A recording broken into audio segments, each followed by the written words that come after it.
So the prodigal was raised in an environment where he had lots of love and lots of provision. He had a role to play as the son of God, the son of the Most High, the king of heaven.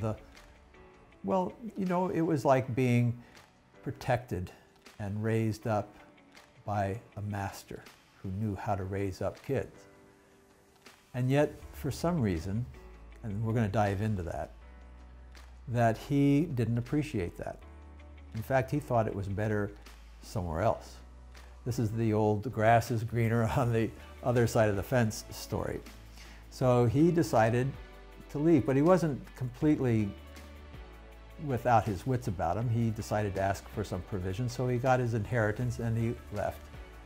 And as he entered into a different world, he met hidden dangers, what I would call the wolf in sheep's clothing. That those who he hung out with changed the way he thought and made him think that he could do what he really couldn't do, which was survive and flourish in their world.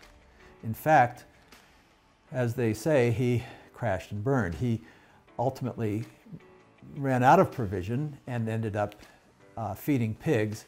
And the Bible says that he came to his senses.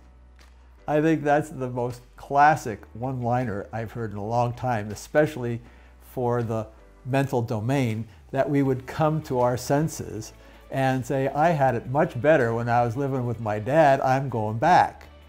So that's what he did. And the beauty, of course, was that God met him on the road. I mean, he hadn't even come back and apologized yet, and his dad was running for him. So that's our Father who loves us dearly and is waiting for us to come to our senses. And that I call kingdom thinking.